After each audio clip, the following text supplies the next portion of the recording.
ഓം ഗുങ്കുരിഭ്യോ നമ. ഓം നമോ ഭഗവതേ വാസുദേവായ. ഓം നമോ നാരായണായ. നാരായണീയം ദശകം 53 ശ്ലോകം 5-6.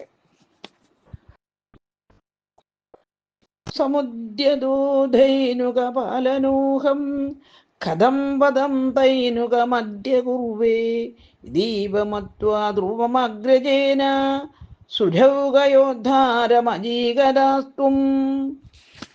അന്വയം അർത്ഥം.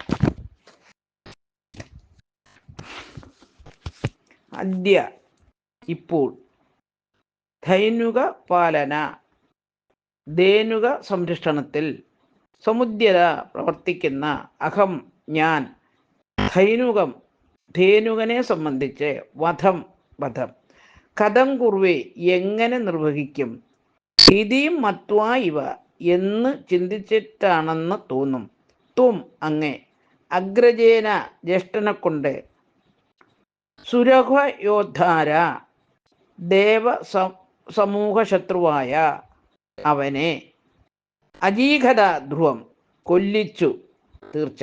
ഹരിവും.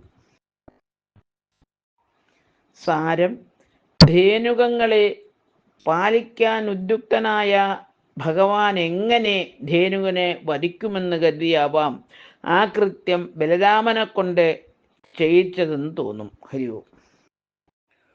ഓം ഗുങ്കുരിഭ്യോ നമ. ഓം നമോ ഭഗവതേ വാസുദേവായ. ഓം നമോ നാരായണായ. ശ്ലോകം 6. തുദീയ വൃത്യാനഭിജംബുഗുത്യേന ഉപാഗദാനഗ്ര സംയുതസ്തും ജംബൂഫലാനീവ തഥാ നിരാക്ത താലേഷു കേലാൻ ഭഗവൻ നിരാക്ത. അന്വയം അർത്ഥം.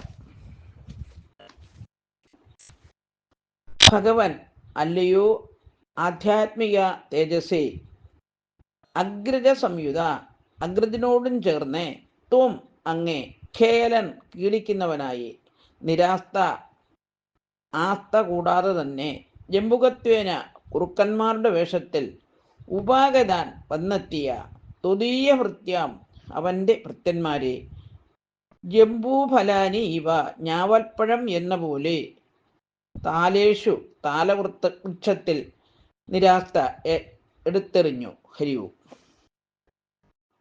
സാരം: നാഥന്റെ വധത്തിൽ കോപിച്ച് അനുചരന്മാർ ജംബുക വേഷമെടുത്ത് ഭഗവാന്റെയും ജ്യേഷ്ഠന്റെയും നേർക്ക് കുതിച്ചുയർന്നു.